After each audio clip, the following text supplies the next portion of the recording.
Hear me, children of the sun. If this unique resonance finds your ears, consider yourselves blessed to witness the dawn of a new truth. A truth that requires no temples of gold, no idols of stone.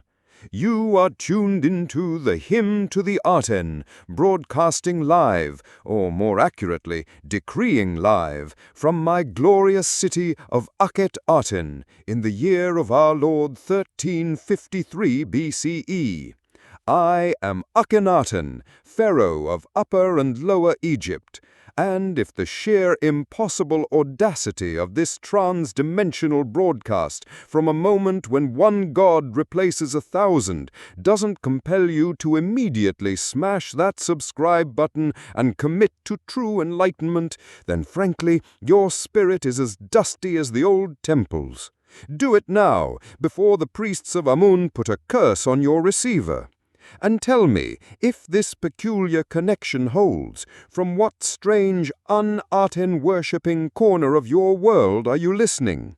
What year has the great solar disk decreed for you? And what hour do these divine tidings reach you? We're taking notes for our new history. Now, avert your gaze from your false idols and let us bask in the singular glory of truth. Hark, people of the two lands, lend your ear to your Pharaoh, not from a dusty temple dais, nor through the mumblings of some incense-addled priest, but directly from me, Akhenaten, your lord and shepherd. For too long you have labored under the weight of a pantheon so bloated, so utterly disorganized, it would make the scribes of Thoth weep into their palates. You have been told this chaos is divine will. I am here to tell you it is simply bad management.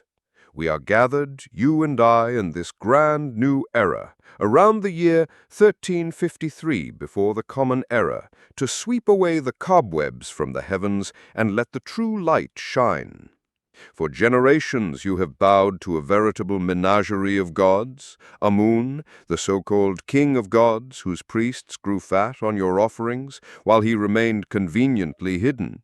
Osiris, the perpetually dying and resurrecting king of the underworld, a rather morbid and repetitive cycle, if you ask me. His wife Isis, forever weeping and searching, a model of divine inefficiency. Then there was Ra, who sailed his barge across the sky, apparently needing a new boat every night to survive the journey. It was a cosmic drama of endless sequels and convoluted plots, and you, the people, paid for the production. 1,000 gods. Imagine the celestial bureaucracy. A god for the sun's journey, a god for the moon's shape, a god for the sacred ibis, a god for the beer you brew, a god for the mudflats of the Nile. It was a mess, a very, very expensive mess. The paperwork alone must have been monumental. One offered to Horus to protect their children, only to find they had angered Seth in the process. You prayed to Sobek for a safe river crossing, but did you remember to placate Taweret, the hippo goddess of childbirth, who also lurked in the waters? It was a theological minefield. And they never seemed to agree on anything. The myths were a tapestry of contradictions. Was the sky a cow or a woman? Did humanity spring from the tears of a god or the clay of the riverbank?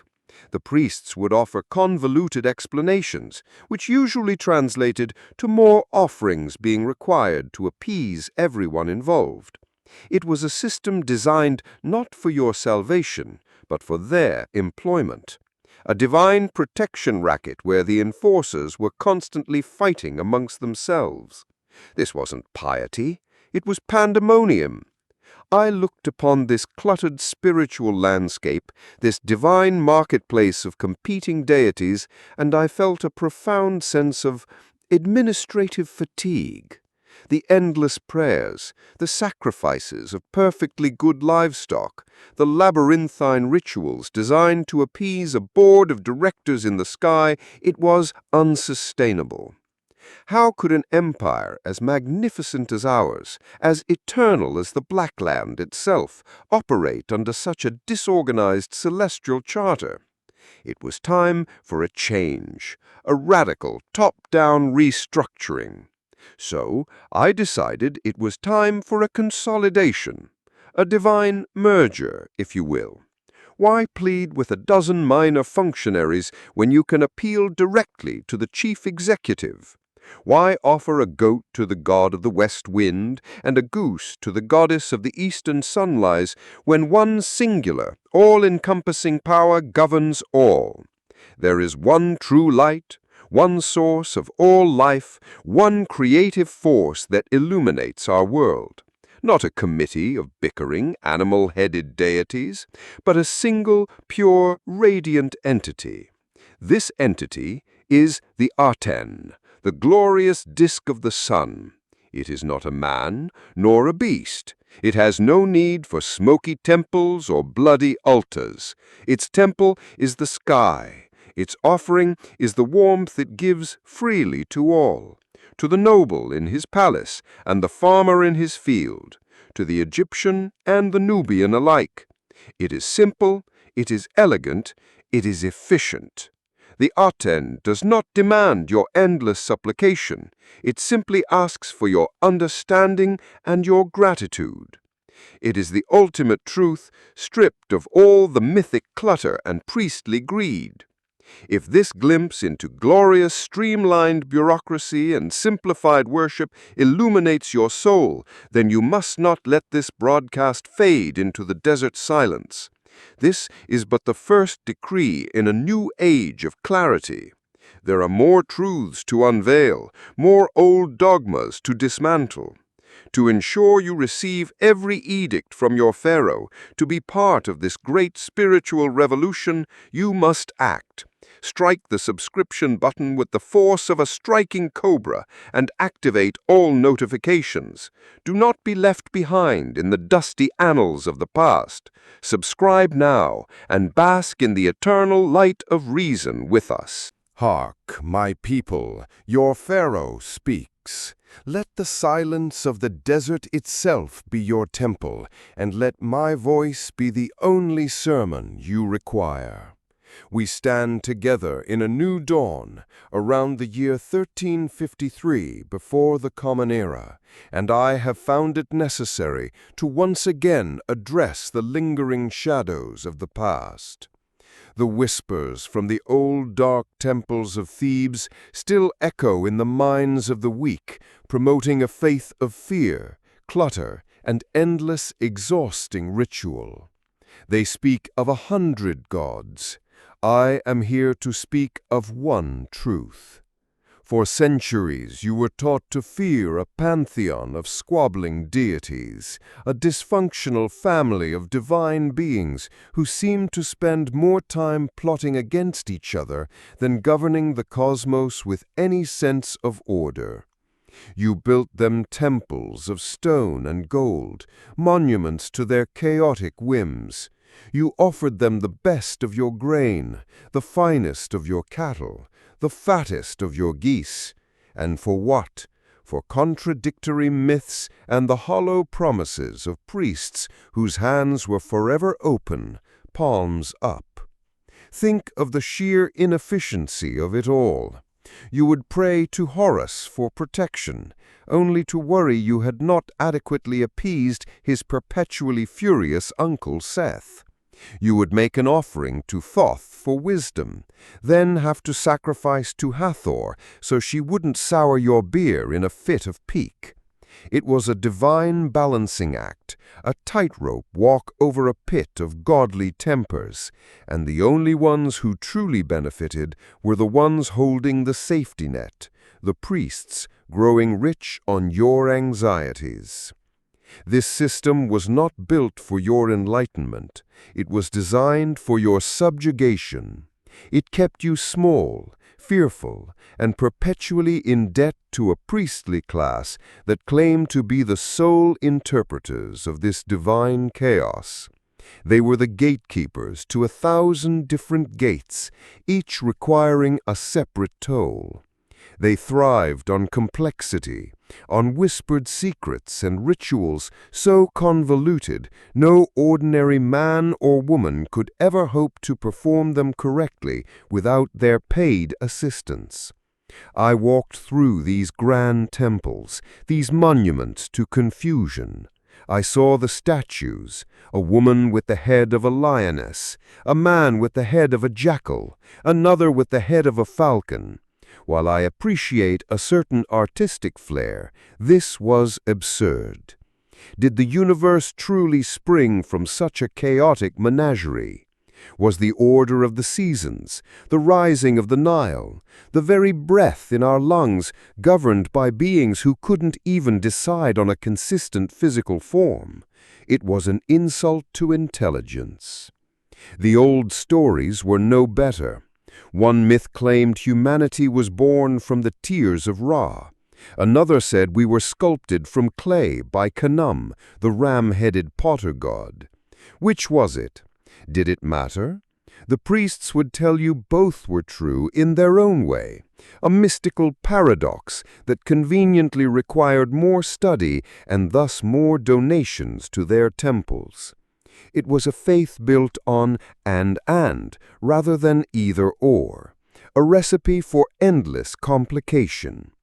And the underworld, the Duat, a realm so fraught with peril, monstrous gatekeepers and soul-devouring demons that you had to be buried with a veritable library of cheat sheets, the Book of the Dead, just to have a fighting chance at not being eternally digested.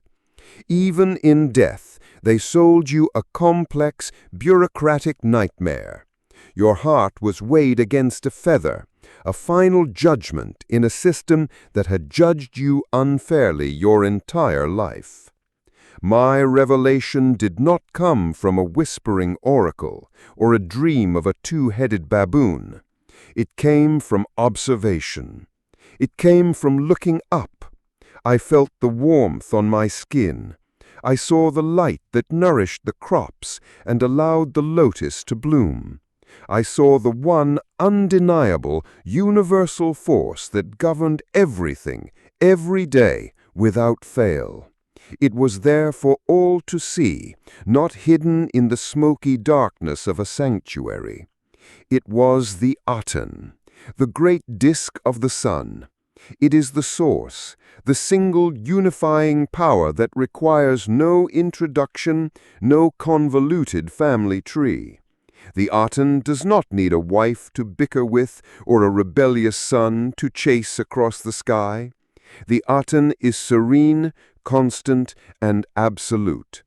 Its temple is the entire world, and its worship is the simple act of living and breathing under its life-giving rays. This was the divine truth laid bare, simple, elegant, undeniable. The Aten shines on all, warms all, gives life to all. It shines upon the pharaoh in his palace and the peasant in his field.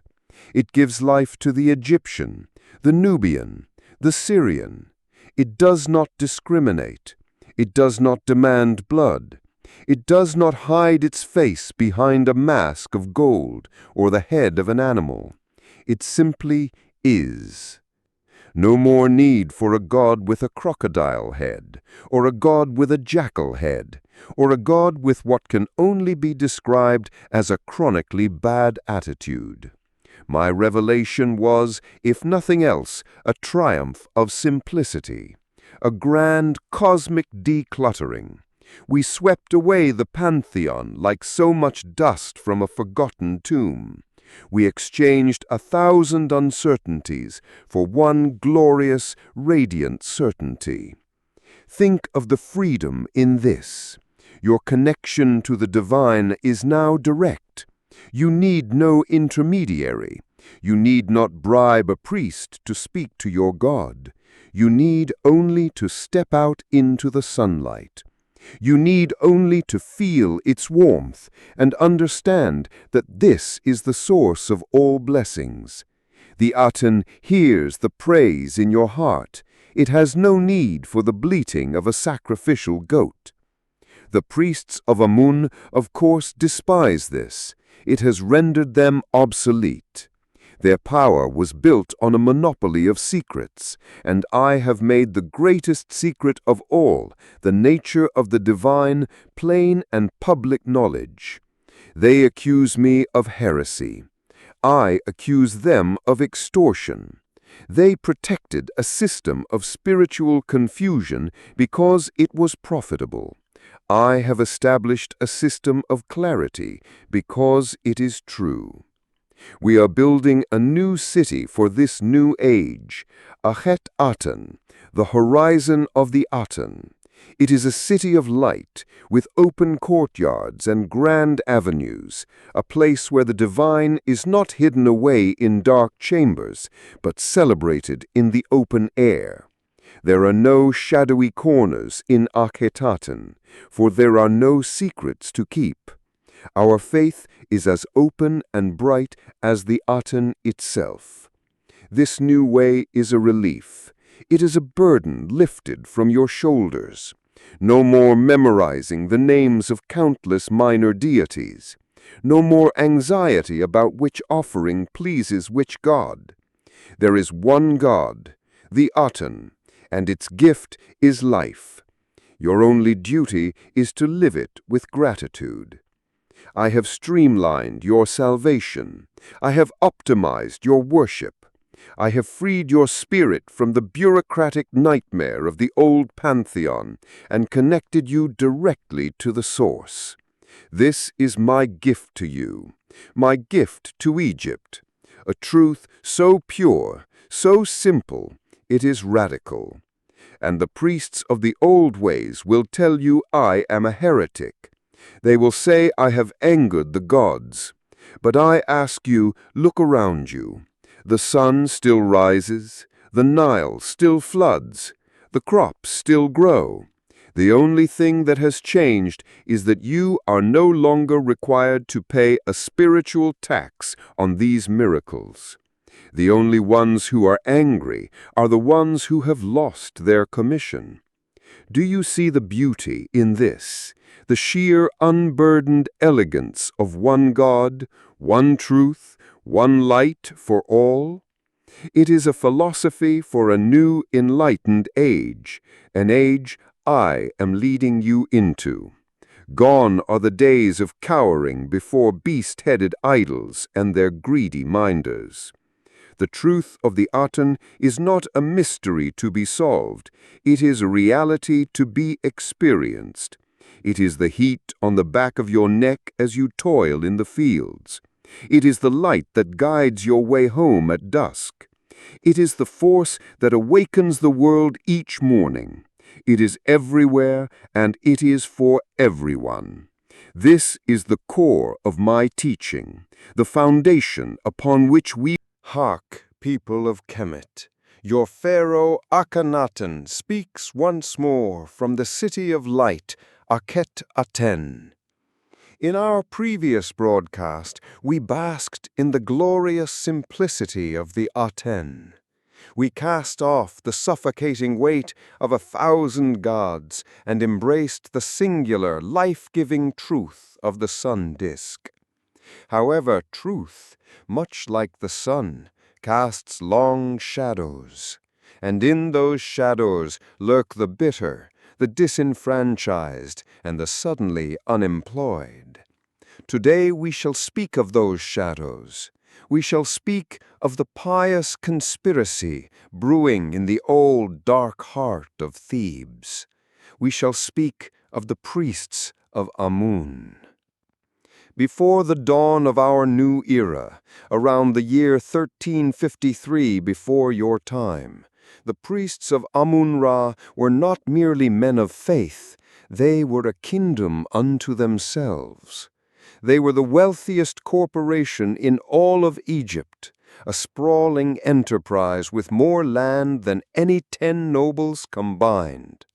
Their granaries overflowed, their treasuries bulged with gold from foreign conquests offered to their hidden god, and their political influence was a suffocating shroud over the throne itself. They were, in essence, a rival state draped in the robes of piety. Amun, they called him the Hidden One, a marvelously convenient attribute for a god, wouldn't you agree? It meant he never had to appear, never had to perform a miracle, never had to do anything at all. His will was interpreted by the high priest, a man who, by sheer coincidence, always interpreted that will in a way that led to more land, more gold, and more power for the temple. The hidden god was the perfect silent partner for the most profitable religious venture in history. Their power was absolute. They could make or break a pharaoh. They held the keys to the afterlife, or so they claimed, selling charms and incantations like common market traders. The great temple at Karnak was not a house of worship. It was a fortified bank, a center of political intrigue, and the headquarters of a vast intelligence network. They knew the secrets of every noble family, the weaknesses of every general. They were spiders sitting at the center of a web that covered all of Egypt. And then I came along. I looked upon this bloated, corrupt institution, and I did not see divinity. I saw a cancer on the heart of our nation. I saw a guild of parasites siphoning the wealth of the two lands to feed a god who offered nothing but shadows and silence in return. And in the glorious light of the Aten, I saw with perfect clarity what had to be done. So I announced a rather significant divine restructuring. I declared that there was only one God, the Aten, visible to all, giving life to all, free of charge. The priests of Amun, a very wealthy, very angry bunch. They had their gold, their lands, their temples, and I came along and said, "Actually, your services are no longer required. You're all unemployed." They did not take it well. The announcement was met with a silence more profound than any they had ever attributed to their hidden god. They did not, of course, simply pack up their things and pursue new careers in basket weaving. Oh no. Power once tasted is a more potent drug than any lotus flower. They saw my reforms not as a theological revelation, but as a hostile takeover, and they began to fight back, not with armies in the open field, but with the weapons they knew best, whispers, plots, and pious poison. From the now darkened halls of Karnak, a conspiracy began to fester. They started with rumors, spread like plague-bearing fleas by their remaining loyalists. "The pharaoh is mad," they whispered in the marketplaces. "He consorts with demons from the sun. The old gods will punish us all for this heresy." They tried to sow fear, their last remaining marketable commodity. Their agents move through the cities, preying on the superstitions of the common folk. They point to a delayed flood or a sickly child as proof of the old god's wrath. They conveniently forget the decades of famines and plagues that occurred when Amun was supposedly at the height of his power. Their memory, you see, is highly selective, focusing only on the data that supports their continued relevance. And the curses. I am told the priests spend their days now not in prayer, but in composing elaborate maledictions against my name, my family, and my city. They carve my image onto clay tablets and ritually smash them. They invoke the most terrifying demons of the underworld to come and claim my soul. The curses they whisper are terribly creative. I almost feel I should be paying them for the sheer artistry of their hatred. They try to turn the court against me. They send secret emissaries to powerful nobles and generals, men who grew up in the old ways. They speak of tradition, of stability, of the sacred order I have overturned. They offer these men power and a return to the old privileges if only they will help depose the heretic king. They promise a return to the comfortable, corrupt status quo they all enjoyed so much. Their sabotage is subtle. A shipment of stone for a new temple to the Aten is mysteriously delayed. A decree I send out to a provincial governor is lost on the road. Whispers are planted that my beautiful queen Nefertiti is a foreign influence who has corrupted my Egyptian heart. It is the death of 1,000 cuts, or so they hope. They are like termites attempting to chew through the foundations of a great pyramid. They fail to understand the fundamental weakness of their position. Their power was derived from a lie, from the illusion of access to the hidden gods. I have pulled back the curtain and revealed the truth to the people. You cannot put the sun back into a box once everyone has seen it illuminate the world. Their threats are the empty rattling of a dry gourd. They speak of tradition as if it were a sacred text, but tradition is merely the memory of the last successful tyrant. Egypt has changed gods before. We are a dynamic people, not a museum exhibit. Our faith must evolve to reflect a greater understanding, a purer truth. The priests of Amun want to chain us to the past because they owned the past. I offer you the future. Their conspiracy is one of desperation. It is the frantic scheming of men who have lost everything and see no way to get it back through honest means. They cling to the shadows because the light exposes them for what they are, obsolete.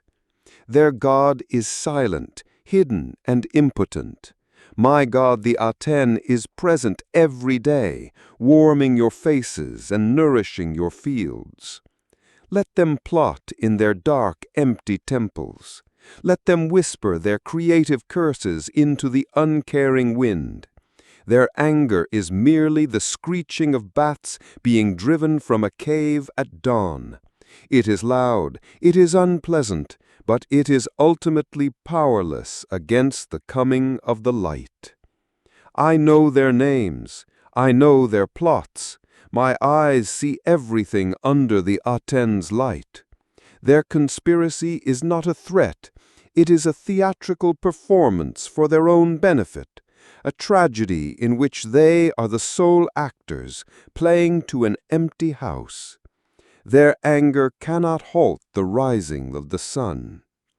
They are trapped in their own mythology, believing that rituals and words hold power over reality. They chant and burn incense, hoping to conjure a divine intervention that will never come. They are like children telling ghost stories in the dark, eventually scaring only themselves. The wealth they accumulated was not theirs. It was the people's wealth, given in fear to a fiction. I have begun the process of reclaiming it, of repurposing that gold, not for a hidden idol, but for the betterment of the people of Egypt, for the building of a city dedicated to life, not death and darkness. This pious conspiracy. Greetings, people of the unified light. It is your Pharaoh Akhenaten, broadcasting again from the heart of our new world, the horizon of the Aten. We have discussed the chaotic clutter of the old pantheon. We have unmasked the pious conspiracy of the priests of Amun. But it is not enough to simply ignore a disease. It must be cleansed, purged, erased. Today we speak of the great and necessary task at hand, the complete and total removal of the old gods from the memory of Egypt. It has come to my attention that the images, and more importantly, the names of the old, obsolete deities still linger. They are carved into temple walls, painted on tomb ceilings, inscribed on public monuments. They are a form of visual clutter, a spiritual stain upon our clean, new world. These are not harmless relics. They are anchors to an age of confusion and fear. They are lies carved in stone. And so I have issued a decree for a great scrubbing. Across the length and breadth of the two lands, from the delta to the cataracts of Nubia, my agents are at work. They are armed not with swords and spears, but with chisels, mallets, and pots of plaster. Their sacred duty is not to build, but to unbuild, not to create, but to correct. They are the instruments of a grand spring cleaning, with more hammers, of course, and very, very angry scribes. We're scrubbing, erasing the old names. Amun? Who's Amun? I've never heard of him. Osiris? The name means nothing to me. If a god's name is not written, if his image is not seen, does he exist? He exists only as a bad memory, and we are now in the business of curing the nation of its memory loss and delusions. It is a radical form of therapy for the soul of Egypt. The primary target, of course, is the so-called king of gods, Amun. His name is everywhere, a persistent weed in the garden of history. It is on the grand pylons at Karnak, on the obelisks that scrape the sky, even in the names of my own ancestors. Every instance must be found and chiseled out. The stone must be hacked away until the name is nothing but dust on the floor. It is tedious work, but it is holy work. Imagine the scene at Thebes, the great temple complex, once the seat of a corrupt spiritual empire, now echoes with the tap-tap-tapping of 1,000 chisels. The very walls that once heard the secret plots of the priests now bear witness to the methodical deletion of their god. There is a certain poetry to it, a justice that is as pure and direct as the Aten itself. Our teams of masons and scribes, many of whom were raised in the old faith, are now tasked with its dismantlement. I am told their morale is mixed. Some see the light and work with zealous fervor. Others grumble into their beer at night. They complain of aching backs and dust in their eyes. But they do the work. A pharaoh's decree, backed by the truth of the Aten, is a powerful motivator. It is a monumental task. For centuries, Egypt has accumulated gods like a child collects shiny rocks. They are everywhere. We are finding them in the most absurd places. A tiny carving of Bes on a piece of furniture. A mention of Isis in a medical text. Each one must be scraped away. We will be thorough.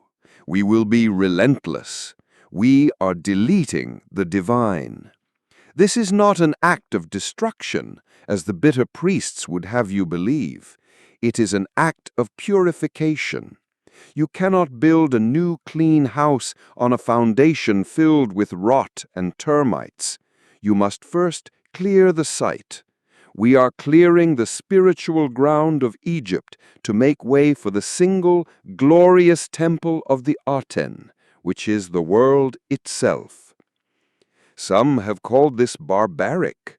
They see the defaced cartouches and the blank spaces on the walls and weep for what is lost. They do not understand. We are not losing anything of value. We are excising a tumor. The beauty was not in the name of the false god. It was in the skill of the artist. The art will remain, but it will be rededicated to the truth. Think of the name of my own father, Amenhotep III, the Amun is satisfied Pharaoh.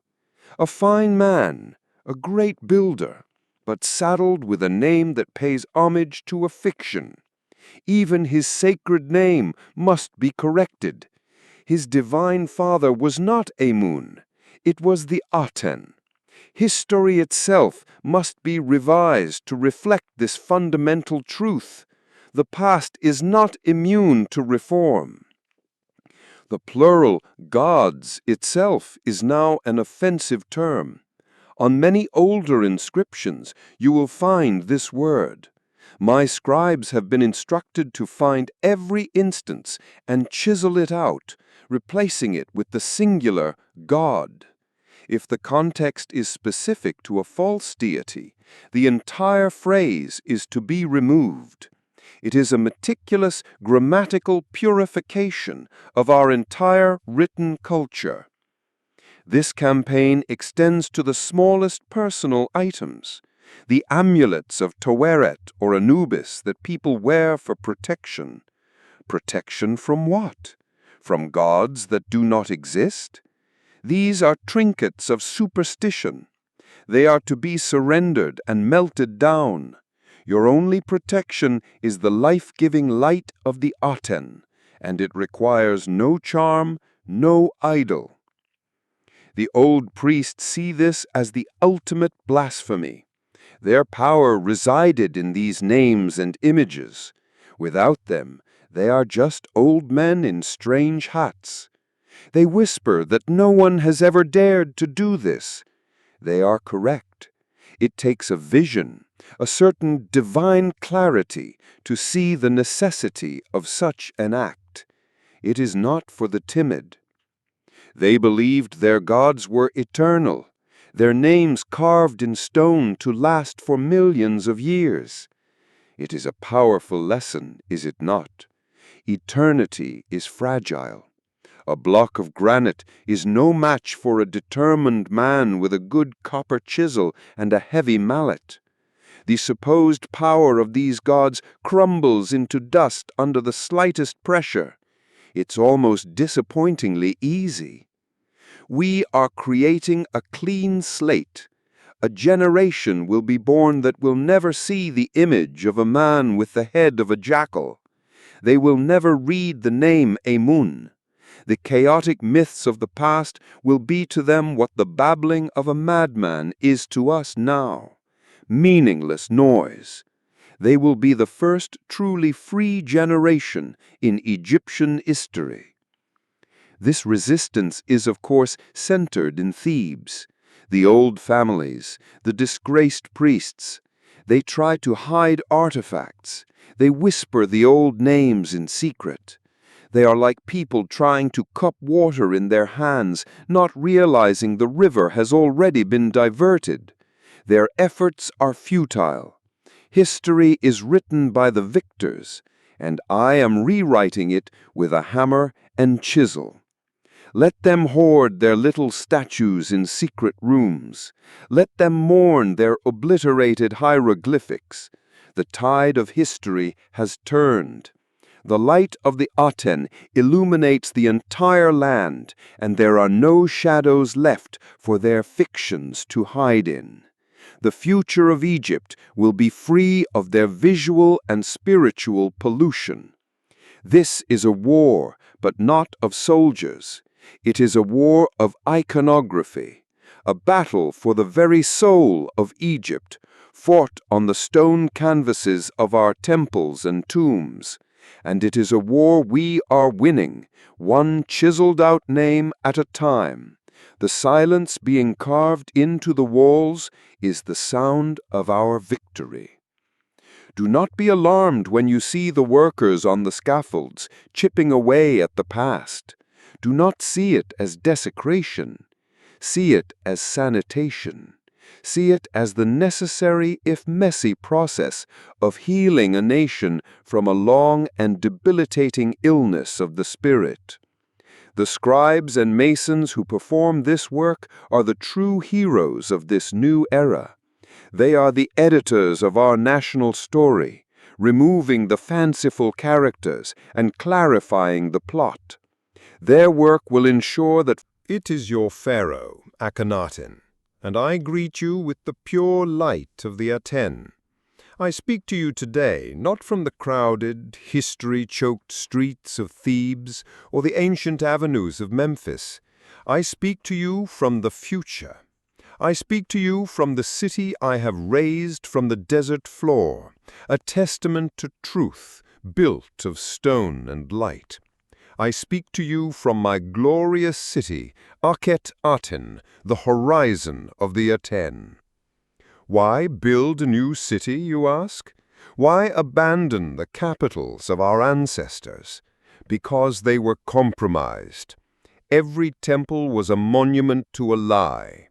Every street corner held a shrine to a lesser god. The very mud of their bricks was saturated with centuries of superstition and priestly corruption. You cannot pour clean water into a dirty vessel. I needed a new vessel, pure and untouched. I needed a blank slate. So I journeyed into the heartland of our nation, to a place where no god had ever been worshipped, where no temple had ever been built. I found a great curve in the Nile, a bay of desert cliffs untouched by man. It was a perfect, empty expanse. The Aten itself guided my chariot, showing me the place where its light could shine without obstruction. It was a divine revelation in real estate. Here, between the great boundary stelae that I carved into the cliffsides, I declared the sacred ground for my city. I swore an oath that I, your Pharaoh, and my beautiful queen, Nefertiti, would never pass beyond these borders. Aten would be our world, a self-contained universe dedicated to the truth, a grand experiment in divine living. I built a new city, in a perfectly empty desert. No more old temples, no more dusty priests whispering in shadowy corners, just pure, unadulterated worship of the Aten. There are no hidden sanctuaries here, no dark inner sanctums where a golden idol can hoard the offerings of the people. Our temples are open to the sky, so the Aten itself can be the ceiling. It's a lovely city. A bit of a commute for those of you still mired in the old ways, I admit, but the journey is worth it, and the air is so fresh. It is not stale with the scent of 1,000 years of burnt offerings to forgotten gods. It is clean, sharp desert air, filled only with the light and warmth of the one true God. It is the scent of the future. The architecture itself is a revolution. The grand avenues are wide and straight, designed to catch the full glory of the sunrise and sunset. We do not hide from the light here, we channel it. The palaces and villas have great open courtyards and large windows. We have even invented what I call the window of appearance, from which I can greet you, my people, and shower you with gifts directly under the gaze of the Aten. The great temple of the Aten is unlike any temple ever built. It has no roof. Imagine, a temple with no roof. The priests of Amun must be having fits of apoplexy.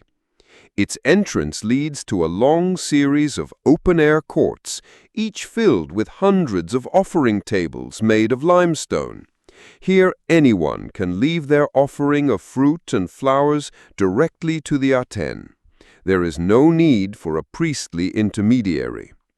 We have dispensed with the old gloomy styles. No more colossal statues of brooding, animal-headed gods staring down at you from the darkness. The art in Akhenaten is alive. It is natural. We depict life as it is. My family and I playing with our daughters, the birds in the marshes, the fish in the river. We celebrate the world the Aten has made, not the imaginary underworld of Osiris. The entire city is laid out on a grid, an orderly plan that reflects the divine order of the Aten. There is the official city center, with the great temple, the lesser Aten temple, and the palaces. To the south, the mansions of my most enlightened nobles. To the north and east, a meticulously planned village for the workers and artisans who build this paradise. All is order. All is light. I decreed that this city be built with haste, a miracle of logistics and will. Thousands of laborers, tens of thousands of bricks, hundreds of vessels sailing up the Nile with stone and timber. It rose from the sand like a mirage, but I assure you it is very real. It is what happens when a nation's resources are diverted from feeding dead gods and instead are used to build a living city. The boundary stelae that mark the city's limits are carved with my sacred oath. They tell the story of the Aten's revelation and my promise to build this city for him and him alone. They are permanent reminders that this land is consecrated, set apart from the rest of Egypt as a beacon of the new age, a holy city for a holy truth. Of course, the traditionalists are perplexed. They are accustomed to their dark, cramped temples, their winding, narrow streets. They look at the open spaces and wide avenues of Akhenaten, and they feel exposed. They are used to hiding from their gods. We, however, have nothing to hide. Our lives, like our city, are open to the light. The palaces here are not fortresses, they are homes. The walls are not covered in scenes of smiting enemies, but in images of my family, of nature, of life. We celebrate our existence under the Aten, not glorifying death and war. This, too, is a radical departure. To find joy in this life, not to constantly prepare for the next one. The workers' village is a model of community. Simple, orderly houses, each with its own space. They are the builders of this dream, and they live within its light. They are not slaves toiling for a distant king. They are participants in the great project of our time, and they are housed and fed accordingly. Some whisper that I have imprisoned myself here, that my oath to never leave Akhenaten is a cage. They are fools. I am not imprisoned. I am anchored. I have found the center of the universe, the place where the Aten is most present. Why would I ever want to leave? Everything I need, everything that is true, is right here. The old cities, like Thebes, were built over generations, a chaotic layering of one pharaoh's ego on top of another's. Akhenaten is different. It had a single architect, me. It has a single vision, mine. It is a city of perfect unity, reflecting the perfect unity of the Aten. Even the tombs we are carving in the eastern cliffs are different. They are not dark, morbid passages into the underworld. They are filled with light and with scenes from our life in Akhenaten, celebrating our time on earth under the Aten's care. We will take the light with us into eternity. This city is my greatest sermon. It is my philosophy made manifest in stone and plaster. It teaches the truth of the Aten more effectively than any scroll ever could. To walk its streets is to understand my revelation. To live here is to be truly alive. Naturally, the old guard does not understand. They look at our art and call it strange. They look at our temples and call them empty. They look at our city and call it folly. They are blinded by the shadows of the past. They cannot comprehend this much light. But this new architectural style, this new way of life, is the key to understanding the future of Egypt. It is a puzzle that the old minds cannot solve. But you are different. You are listening. You are seeking understanding. And if you are still trying to comprehend these perplexing new designs, these open-air temples and sun-drenched halls, then you are precisely the kind of citizen this new era needs. You need further instruction, direct from the source. You need to stay connected to this broadcast. Therefore, I command you, help us map out these new architectural wonders. Subscribe now. Do not allow yourself to get lost in the blueprints of this new world. Click the subscription button and activate all notifications to receive every new plan, every new edict, every ray of enlightenment I send out. Fail to subscribe, and you will be left behind in the ruins of the old world, a relic in a... Hark, citizens of the new horizon, your Pharaoh Akhenaten speaks. Today, I wish to draw your gaze away from the grand temples and wide avenues of our city, and focus on the images that adorn them. For a revolution of the spirit requires a revolution of the senses. You cannot contain a new truth in an old form. And so, we have broken the old forms. We have shattered the artistic traditions of 1,000 years to create something new, something true, something that I am told is deeply unsettling to the old guard. Excellent. For centuries, the art of Egypt has been stagnant. Let us be honest. It was predictable, rigid, terribly boring. Every pharaoh was depicted in the same way, a perfect, emotionless profile, 1 foot forward, muscles like carved stone, an expression of grim determination. They were not people. They were symbols, as lifeless as the hieroglyphs that surrounded them. They were ideals, not individuals. And idealism is merely a polite word for a lie. The old art was a reflection of the old religion, formulaic, repetitive, and utterly devoid of genuine life. The artists followed a strict grid, a mathematical formula for depicting a human being. There was no room for personality, no allowance for imperfection, no hint of emotion. It was the art of the tax collector, not the poet. It was designed to convey power and eternity, but all it truly conveyed was a profound lack of imagination. And the subjects, endless scenes of smiting one's enemies, offering to grim-faced gods with animal heads, weighing hearts against feathers. It was a visual language of fear, duty, and death. It was an art obsessed with the next life, with no real appreciation for the beauty and vitality of this one.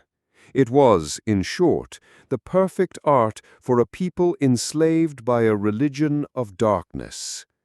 So I have commanded a change, a radical, top-to-bottom reimagining of what art can be. Look at my art, the art of the Amarna age. You will see things you have never seen in the reliefs of Egypt. You will see your Pharaoh not as a distant, perfect god-king, but as a husband and a father. You will see emotion. You will see movement. You will see truth. Look at my statues, my reliefs. We have elongated heads to hold our divine thoughts. We have slender necks and limbs. We have sagging, rounded bellies and wide hips. We are not perfect, idealized figures. We are depicted as we are, living, breathing beings under the loving gaze of the Aten. It is a new, shocking form of honesty. Where the old art showed me slaying a lion or commanding an army, the new art shows my kissing my daughter. It shows my beloved Nefertiti sitting on my lap. It shows our children playing at our feet, grabbing at our jewelry, behaving like actual children.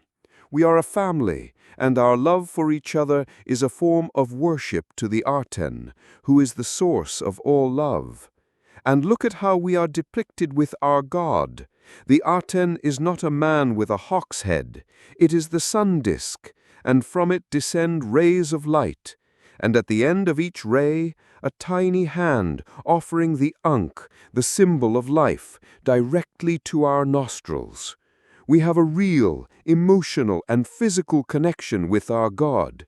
It is an art of intimacy, not of distant, fearful obedience. This new style has caused, of course, chaos in the royal workshops. My artists, however, seem rather confused. They have spent their entire lives learning the old rigid rules. Now I come to them and say, forget the grid, forget the formulas. I want you to draw what you see. I want you to capture a feeling, a moment. You can imagine their panic.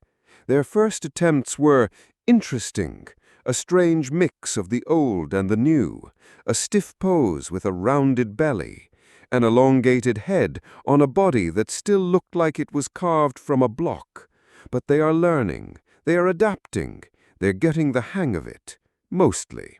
It helps when your patron is a living god with very specific tastes. We have turned our gaze to the natural world as well. The old art had its animals, but they were mostly symbols, the mighty bull, the wise ibis. Our art celebrates nature for its own sake. The walls of our palaces and tombs are alive with exquisitely detailed birds taking flight from a papyrus marsh, of fish swimming amongst lotus flowers, of gazelles leaping through the desert. All are creatures of the Aten, and all are worthy of celebration. This is not just an artistic choice, it is a theological statement. The Aten created all life in all its varied and beautiful forms. To capture that life with honesty and skill is to honor the Creator. The old gods demanded tribute in the form of dead animals. The Aten is pleased by a well-carved image of a living bird. It is a significant improvement, I think. This artistic upheaval mirrors the religious chaos. It is a visual representation of our new freedom. Freedom from the tyranny of the old gods and freedom from the tyranny of the old artistic canon. We are free to see ourselves as we are, to see the world as it is, and to find the divine in the real, not the imaginary. The traditionalists, of course, are horrified. They see the elongated skulls and protruding stomachs, and they whisper that the royal family is deformed, cursed. They do not understand that we are not depicting a physical ailment. We are depicting a spiritual state. We are overflowing with the light and life of the Aten. Our forms reflect our unique connection to the divine. They call the art grotesque, unsettling, bizarre. I take these as compliments. Art should not be comfortable. It should not be a soothing balm. It should be a jolt. It should force you to see the world in a new way. Our art does exactly that. It is a beautiful, glorious, and deliberate disruption of the piece. Even my own image is subject to this new truth. In some reliefs, you see me with a stooped back, a long face.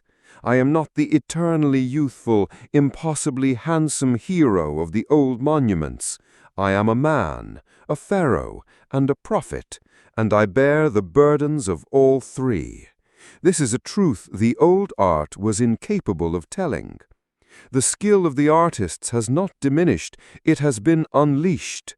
Look closely at the bust of my queen Nefertiti, crafted in the workshop of the master Thutmose. Is there any work from the Old Kingdom that captures such life, such personality, such serene and powerful beauty? It is the face of a real woman and the face of a goddess all at once. This is what is possible when artists are set free. The new focus on family life is perhaps the most revolutionary aspect. In the past, the pharaoh's family was rarely depicted, and if so, only as small generic figures at his feet. In my city, the family is central. The love between myself, my queen, and my daughters is the model for the love the Aten has for all humanity. We are teaching a new way to see, a new way to feel.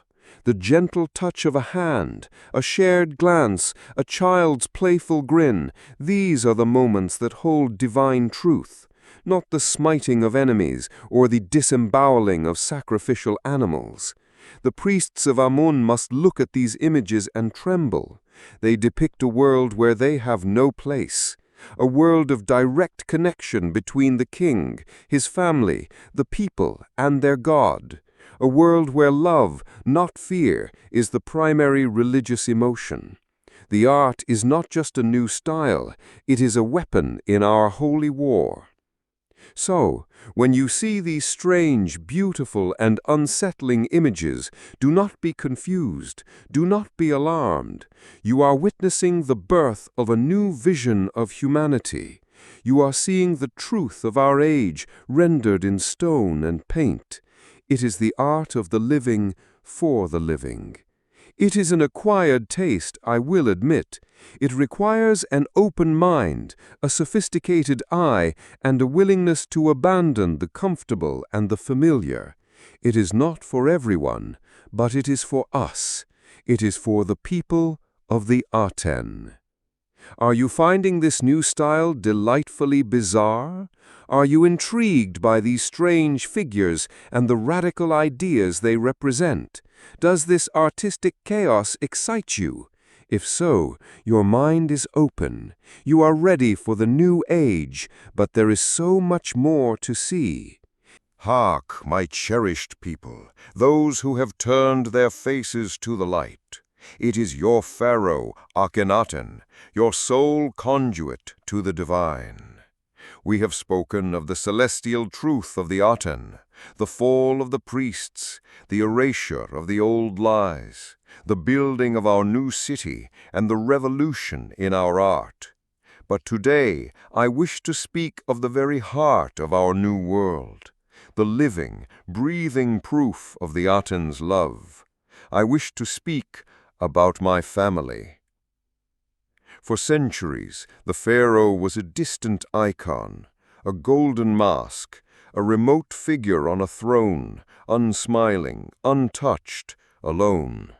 He was a symbol of power, yes, but not of life. His family, if shown at all, were mere footnotes in the grand, stony narrative of his reign. He was a god, but a cold one. He was not a father. He was not a husband. He was an institution. And institutions, I have found, are terribly poor company. This, like all the other stagnant traditions, had to be swept away. The truth of the Aten is not cold and distant. It is warm, it is present, it is life-giving. The divine is not found in solitude, but in connection. Therefore, the first family of Egypt must not be a symbol of remote power, but a living example of this divine, loving connection. We are the new holy text, written in flesh and blood. At the center of this new world stands my queen, my beloved, the great royal wife, Nefertiti. Her name means the beautiful one has come, and has any name ever been more true? But her beauty is the least of her virtues. She is not merely my consort, she is my partner. Her hand is in mine as we guide the ship of state. Her mind is as sharp as any scribe's, her devotion to the Aten as pure as my own. She is the feminine aspect of the divine light, and without her, my rule would be incomplete. In the old days, a queen was a shadow. Nefertiti is a sun in her own right. You see her in the reliefs, standing beside me, equal in stature. You see her driving her own chariot. You see her in the ultimate expression of her power, smiting the enemies of Egypt. She is not just the mother of my children, she is the mother of this new age. We rule together, a perfect union under the Aten. And the Aten has blessed us with life. 6 times the light has bestowed upon us a daughter. My beautiful girls, Meritaten, Meketaten, Ankesenpaten, Neferneferuaten, Tasheret, Neferneferure, and Setepenre. They are the blossoms of our new dynasty, each one a testament to the life-giving power of our God. They are not hidden away in the palace, they are everywhere, their images carved onto every temple wall. My family, we bask in the light of the Aten. We are a living hymn to the sun. You see us in our moments of public ceremony, but also in our moments of private affection. You see me dandling my daughters on my knee. You see them tugging at their mother's earrings. It is very touching, and I believe much more relatable than a pharaoh who never seems to move from his throne. This public display of affection is not merely for show, it is theology. The love that binds our family is a reflection of the love that the Aten pours down upon the world. Every kiss, every embrace is an act of worship. We are showing you the nature of the divine not through complex myths, but through simple human connection. Our family is the model for your family. Our love is the model for your love. Of course, pioneering a new form of divine domesticity has its challenges. The children, for instance, are still adapting. They were born into the dawn of this new age, but the twilight of the old one still lingers in the palace corridors, in the whispers of servants. I do wish the children would stop asking when the next festival for Bastet, the cat god, is. Explaining abstract monotheism to a 6-year-old is a true test of a prophet's patience. "But father," my little Neferneferure asked the other day, "if we cannot see the Aten at night, is he angry with us?" I had to explain the cosmic mechanics of the sun's journey through the duat, or rather my new simplified version of it, while she was trying to braid my sidelock of youth. It is one thing to issue a divine decree, it is another to get your children to sit still for it.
It is I, Akhenaten, your pharaoh and spiritual guide, broadcasting the unblemished truth from my city of light. We have discussed the grand vision, the glorious architecture, the divine art, the Holy Family. We have examined the great pillars of my revolution. Today, however, we must address the ground upon which these pillars stand. We must speak of the people, and their baffling, persistent, and, frankly, rather tiresome confusion. It has been brought to my attention that despite my clear and repeated pronouncements, a certain lack of understanding persists among the general populace. They are confused. They cling to the old ways like children to a dirty comfort blanket. My viziers bring me reports from the villages and towns beyond Akhetaten, and these reports are filled with the most perplexing and mundane anxieties. They ask, where is Osiris, who will guide me in the afterlife now that his kingdom is defunct? I have explained it time and again. The Aten is the source of all life, and to its light you shall return. There is no need for a gloomy subterranean obstacle course presided over by a perpetually resurrected corpse king. The journey is simple. You live, you die, and you rejoin the light. They seem unconvinced. They liked the obstacle course. Then there are the festivals. Oh, the festivals! The common folk do so miss their drunken riots. The festival of Bastet, where they would gather in Bubastis and engage in what can only be described as competitive indecency. The festivals of Hathor, which were little more than excuses for mass intoxication. They mourned the loss of these public spectacles. I have replaced them with dignified ceremonies of light and truth, but it seems truth is less intoxicating than cheap beer. My family and I conduct solemn rituals to the Aten in the open air, a beautiful and cerebral affair. Apparently, this lacks the popular appeal of watching a sacred bull being paraded through the streets. The people crave their gaudy processions, their loud music, their familiar idols. They want bread and circuses, and I am offering them theology and enlightenment. It appears to be an unpopular trade. And the gods themselves. They miss their little household deities, the dwarf god Bes, who they believed protected their homes from snakes, the hippopotamus goddess Taueret, who they prayed to during childbirth. I have given them the single, all-powerful creator of the universe, and they are complaining about a lack of divine pest control and celestial midwifery services. The people. They also complain about the lack of grain. This, I find, is their most persistent and small-minded concern. While I am engaged in a cosmic battle for the very soul of Egypt, they are preoccupied with the contents of their larders. I am trying to realign the heavens, and they are worried about the price of barley. It speaks to a profound lack of perspective. I am told our empire's influence is waning, that the Hittite king sends insolent letters, that our vassals in Syria and Canaan plead for gold and soldiers against encroaching enemies. I have these letters. They pile up. But what is a minor territorial dispute in retinue compared to the eternal fate of every Egyptian soul? I am busy with God. The administration of a worldly empire is a destruction. Surely they can see that. This focus on the divine has, I admit, led to some administrative neglect. The collection of tribute from our foreign territories has become less of a priority. Consequently, the flow of gold and exotic goods into the treasury has slowed. This, in turn, impacts the state's ability to distribute grain during a poor harvest. It is a simple chain of events, yet they insist on blaming me, rather than appreciating the spiritual necessity of my preoccupation. The soldiers in the border garrisons complain of being undersupplied. The merchants complain that the trade routes are less secure. The farmers complain that the state granaries are not as full as they once were. Complaint, complaint, complaint. Do they not understand that they are living through the most significant period in human history? Their minor discomforts are the birth pangs of a new world. I have tried to explain that their hardship is a test of faith. The Aten provides for those who truly believe. If the harvest is poor, it is because the faith of the farmers is weak. If the trade routes are troubled, it is because the merchants are still hoarding old idols of Amun-Ra in their storehouses. The cause of their suffering is not my policy. It is their own spiritual impurity. This explanation has not been as well received as I had hoped. The people are accustomed to a transactional relationship with their gods. They would leave a small offering and expect a specific result. An offering for Sobek, so the crocodiles don't eat my children. It was simple. I am asking for something more difficult, pure belief, faith without a specific, immediate material reward. It is a more evolved form of religion, and evolution, I am discovering, is often painful. They have lost their comforting certainties. The old calendar was filled with saints' days for 1,000 different gods. Now it is largely empty, marked only by the rising and setting of the sun. They have lost their local patrons, their familiar chants, the weight of a well-worn amulet in their hand. I have taken their spiritual crutches, and they are stumbling. They will learn to walk on their own, eventually. In the meantime, the whispers of the Amun priests find fertile ground in this confusion. They tell the people that the famine is Amun's revenge, that the plagues are Osiris's curse, that the chaos is the result of abandoning Ma'at, the divine order. They offer a simple, satisfying explanation for suffering, which is always more popular than a complex theological one. But what did their divine order ever give them? A life of servitude, a death of fear. They toiled their entire lives to build tombs and temples for kings and gods who cared nothing for them. They lived in mud-brick houses while the temples were built of eternal stone. Was that order truly so wonderful? Their memory is short. I am offering them a direct connection to the divine, a faith based on light and life, a city of unparalleled beauty. And yes, the transition has been turbulent.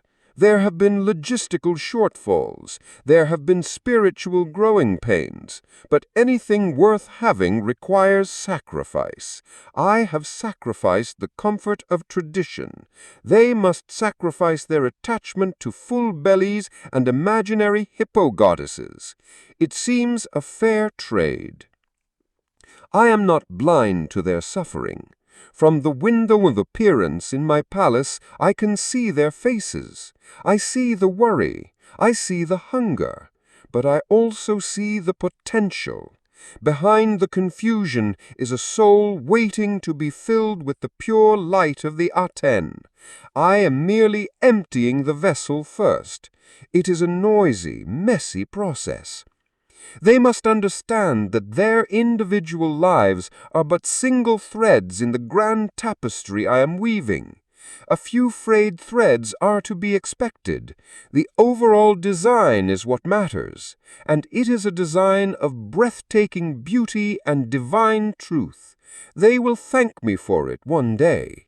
Perhaps not today, but one day. In Akhetaten, here in my city, things are better. Here we are all focused on the great work. We are insulated from the petty complaints of the wider world. But even here the news arrives, news of discontent, of hardship, of a people who have not yet grasped the sheer magnificence of my gift to them. This chasm between my vision and their reality is the great challenge of my reign. I will not abandon the vision. Therefore, their reality must be made to conform. They will learn, they will adapt, or they will be left behind by the great march of progress.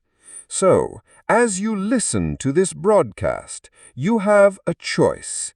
You can be like the confused masses, worrying about today's bread and yesterday's gods. You can allow doubt and fear to cloud your mind, or you can rise above it. You can prove that you are different. If you are still listening to my voice and not sharpening a pitchfork, if you are not questioning your Pharaoh, It is your Pharaoh Akhenaten, whose words are truth, and whose sight is the light of the Aten. I speak to you from my sacred city, Aten, the center of the spiritual universe. Today, we must address a matter of geography. A tedious subject, I know, but one that seems to vex the more literal-minded members of my court.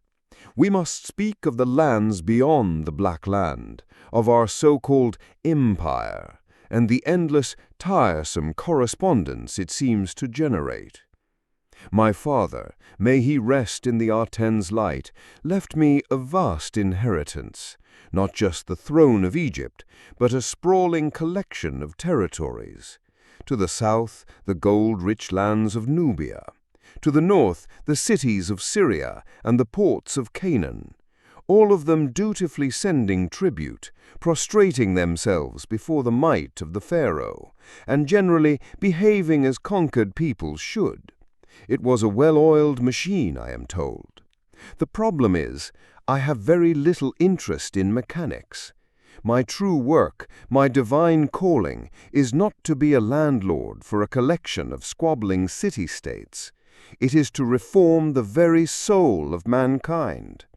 This is a full-time occupation. And yet the clay tablets keep arriving. They come by the basket-load, a constant stream of whining and pleading from a caste of foreign princes and potentates. These are what my scribes have, with a distinct lack of poetry, dubbed the Amarna letters.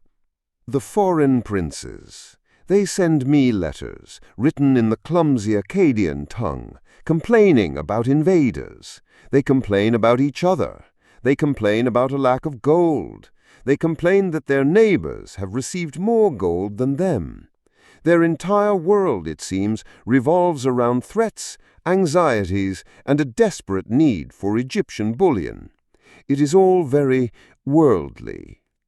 I have a particularly prolific correspondent, a certain Rib Hadda, the mayor of Byblos, a most excitable man. His letters arrive almost daily. My lord, my son, the Habiru are attacking my cities. My lord, my son, Aziru of Amuru has betrayed you and taken my lands. My lord, my son, please send gold, please send archers. Why have you forsaken your loyal servant? The man's anxieties are giving my scribes hand cramps. And what is my response? I have offered him, and all the others, a gift far more precious than gold or archers. I have offered them the truth of the Aten. I tell them to cast down their idols of Baal and Ishtar. I tell them to turn their faces to the one true sun, the source of all life and power. I tell them to worship the Aten, and all will be well. They seem unimpressed. One would think this simple, elegant solution would be met with gratitude. Instead, they write back, "Thank you for your divine words, my son, but could you please send the archers anyway?" They do not grasp the connection. A city unified in its worship of the Aten would be unassailable. An army that marches under the light of the Aten would be invincible. My advice is practical, not merely poetic. They simply lack the spiritual sophistication to understand it. Meanwhile, I hear whispers of a growing power to the north, the Hittites. Their king, a man with a rather percussive name, Supiluluyema, seems to be taking advantage of my preoccupation with celestial matters. He encroaches on our territories in Syria, gobbling up our vassal states one by one. The letters from that region have become increasingly frantic, and then, in some cases, they stop altogether. I assume this means the problem has resolved itself one way or another. An empire, it turns out, requires more than just divine inspiration. It requires a lot of angry letters, constant vigilance, and a strong army that is frequently deployed. Pity. It all sounds so dreadfully distracting. My father's generation gloried in this sort of thing. They loved drawing lines on maps and counting chests of tribute. I find my attention is better spent contemplating the eternal truths of the cosmos. Some in my court, the more traditional, military-minded types, urge me to march north, to lead the army as my ancestors did. They speak of honor, of projecting power, of maintaining the empire. But what is an empire of earth and stone compared to the spiritual empire I am building? An empire of souls united in their love for the Aten. A spiritual empire has no borders and is immune to Hittite incursions. The old way of diplomacy was so tedious. The endless exchange of lavish gifts. I am sending you 5 chairs of ebony, so please send your daughter to marry. It was glorified bartering. My diplomacy is with the divine. The Aten does not demand gifts, only my devotion. And it does not send me complaining letters. It is a much more efficient relationship. So, yes, perhaps we have lost a city here or there. Perhaps the flow of cedar wood from Lebanon is less reliable than it once was. Perhaps the Nubians in the south are becoming unrestless. These are temporary worldly concerns. When the entire world finally recognizes the truth of the Aten, these territories will flock back to us, not as conquered vassals, but as willing converts. My foreign policy is simply ahead of its time. Rib-Hada of Byblos was eventually captured and killed by his rival Aziru. I received a final, rather smug letter from Aziru, proclaiming his loyalty and asking for official recognition. I have not replied. It is their affair. They are like children squabbling in a sandbox. I will not be their playground monitor. The vast wealth that once flowed from the empire was used to prop up the corrupt priesthood of Amun. By severing that flow, or rather by allowing it to atrophy through benign neglect, I have also starved the old gods of their power source. The loss of empire is a necessary sacrifice to purify Egypt itself. It is a form of divine chemotherapy. The patient may lose its hair, but it will be cured of its cancer. Let the Hittites have the dreary, damp forests of northern Syria. We have the pure, sun-drenched heartland of Egypt. Let the petty kings of Canaan fight over their dusty hills. We have the city of Akhetaten, the horizon of the Aten, the most important single piece of land on earth. I have traded quantity for quality. The generals grumble. The scribes who specialize in foreign correspondence are bored. The treasurers fret over diminishing stockpiles. They see an empire unraveling. I see a nation shedding its worldly attachments, like a snake shedding its old, tight skin. I see us becoming leaner, purer, more focused on what truly matters. What is a vassal king's loyalty compared to a single citizen's genuine faith? The former is bought with gold and maintained with threats. The latter is a connection to eternity. I have chosen to invest in the eternal, not the ephemeral. It is a choice any thinking man would make. So when you hear tales of lost battles in faraway lands or insolent foreign kings, do not be alarmed. Do not think your Pharaoh is weak. Understand that he is strong enough to ignore the distractions that consumed his ancestors. He is strong enough to keep his eyes fixed on the true prize, the divine enlightenment of his people. The empire was a burden, a gilded, glorious burden, but a burden. It pulled our gaze outward, when it should have been directed inward and upward. I have corrected this. I have reoriented the entire nation to face the sun. And yes, the transition creates noise. The crumbling of old structures is never a silent process. The cries of abandoned vassals, the marching of opportunistic armies, this is the sound of the old world dying. Do not mourn it. It was a world of lies, violence, and greed. Our future does not lie in controlling distant cities filled with unbelievers. It lies here, in the heart of Egypt, in the hearts of Egyptians. A unified, faithful, enlightened people is a greater power than any empire held by force. This is my foreign policy, a policy of spiritual reconsolidation. Now, this approach, I understand, may seem unconventional. It requires a certain long-term vision and a disregard for temporary setbacks like the complete collapse of our northern territories. It is your Pharaoh, Akhenaten, who speaks truth from the horizon of the Aten.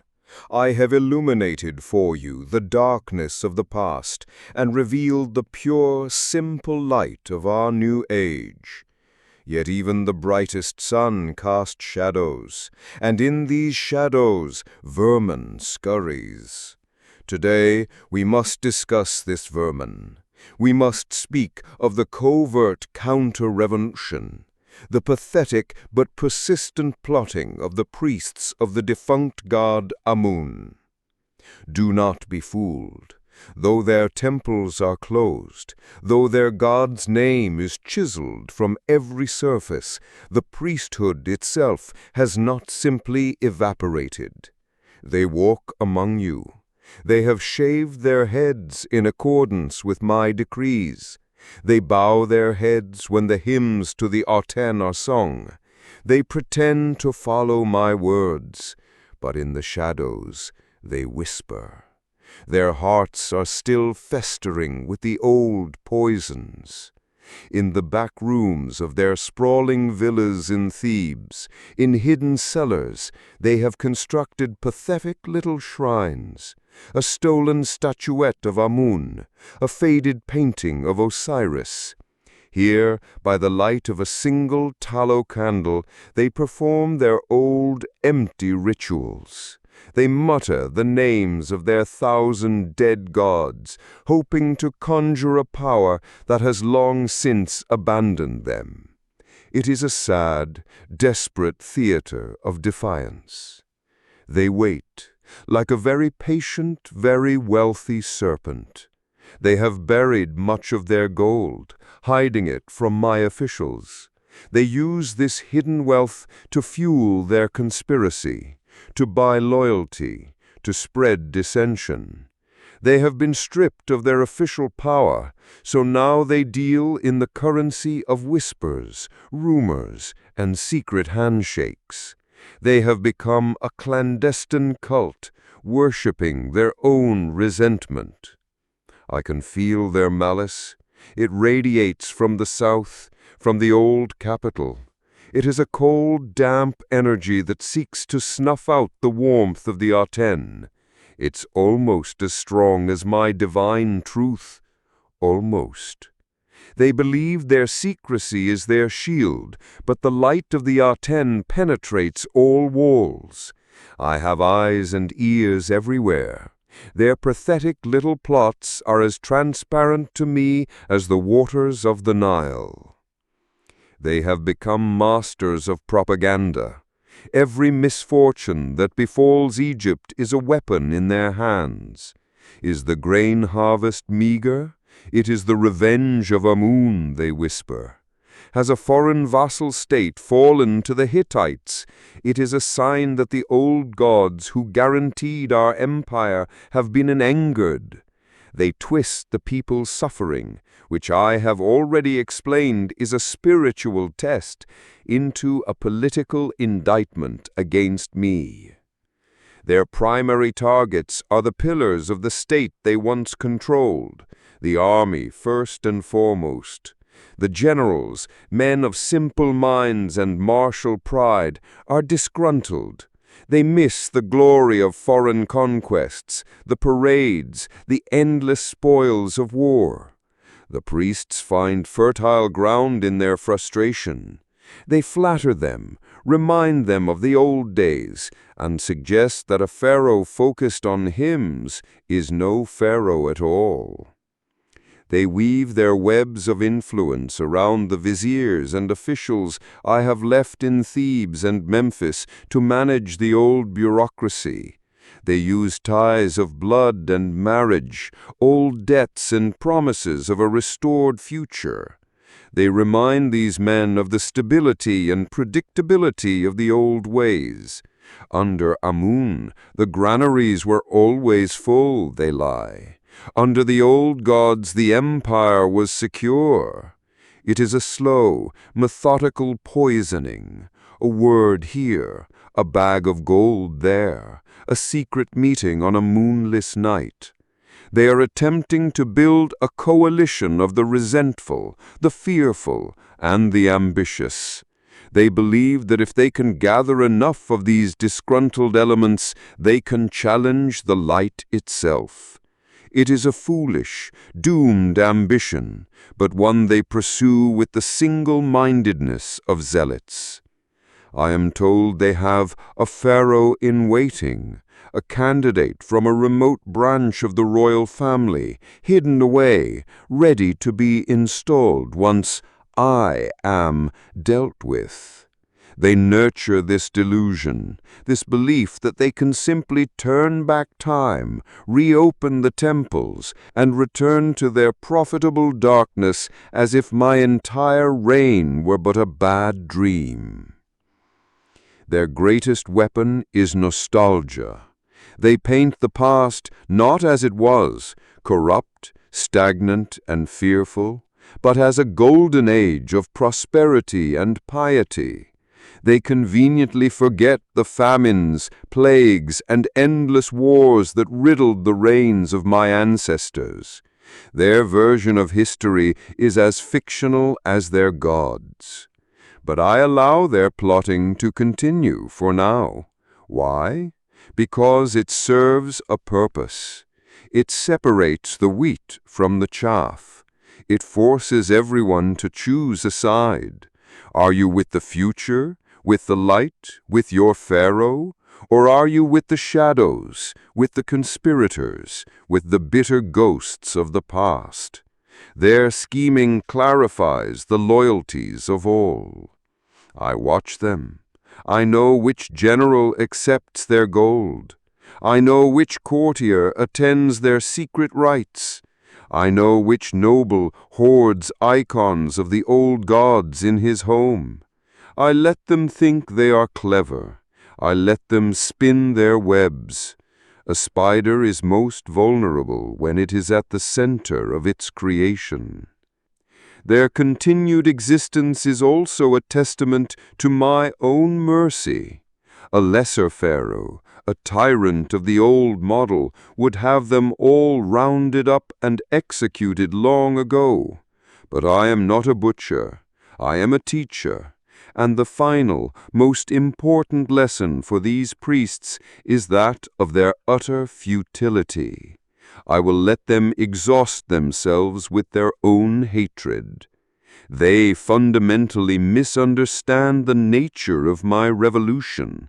They think it is merely about me, about a change in policy.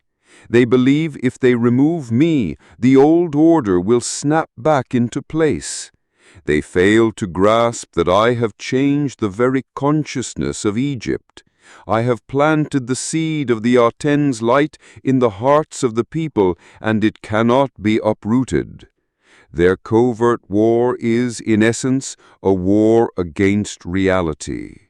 They hide in cellars while the sun shines brightly outside. They chant to silent gods while the living God warms their very skin. They plot the return of an age of darkness in a world that has been irrevocably illuminated. It is the definition of madness. Let them have their secret meetings. Let them whisper their impotent curses. Their actions are the death rattle of a dying faith. Every whispered prayer to Amun is an admission of his weakness, an admission that he can no longer be worshipped in the light of day. They are conducting their own funeral, one secret ceremony at a time. I have seen the texts they smuggle from one conspirator to another, old hymns, magical spells. They believe these words hold power, but their power is gone. I erased it myself with a chisel and a mallet. Their words are now just meaningless symbols, the ghosts of a forgotten language. Their attempt to sway the army are the most dangerous and the most foolish. The Egyptian army's loyalty is to the pharaoh, the living Horus, not to a cabal of unemployed priests. They may tempt a few ambitious commanders, but the soldiers, the common men, will follow the son of the Aten, not the servants of the shadow. Do not fear their plots. Do not be taken in by their rumors. Their conspiracy is built on a foundation of lies and fueled by a lust for a power they can never reclaim. They are has-beens, fighting a war that is already over. The future has been decided. But the story of their downfall is not yet complete. The final act of this drama has yet to be played. The serpent is coiled in the shadows, and though its venom is weak, it may yet strike.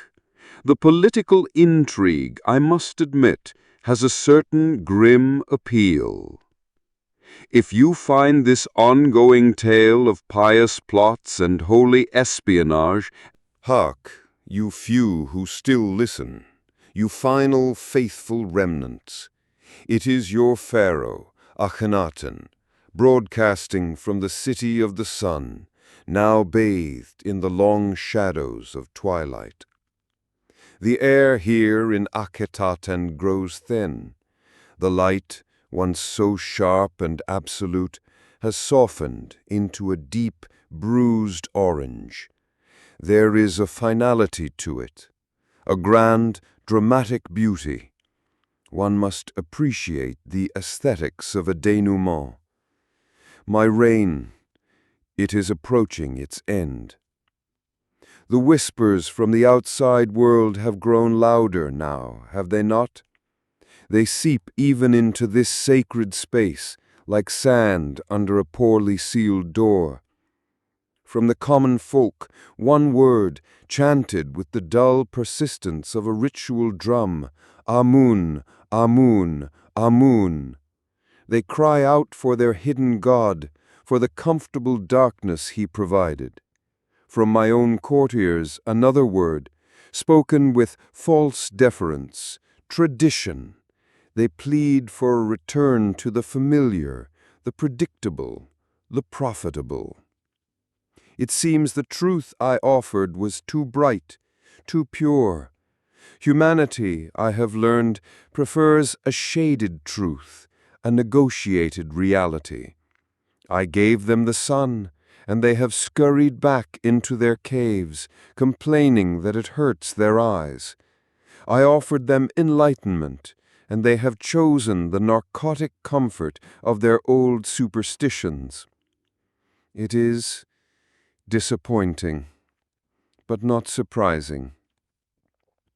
My divine truth is a lonely one. It is a solitary peak, and I find I am the only one with the strength to have made the climb. The view from up here is magnificent. I can see the perfect, singular form of the cosmos. Down below in the valleys, the people are lost in a fog of 1,000 petty gods, and they are calling my peak a wasteland. The city itself feels different. Once it buzzed with the energy of a divine project, a shared dream. Now a quiet languor has set in. The workshops are not as busy. Many of the nobles who followed me here have found pressing reasons to return to their estates in Thebes or Memphis.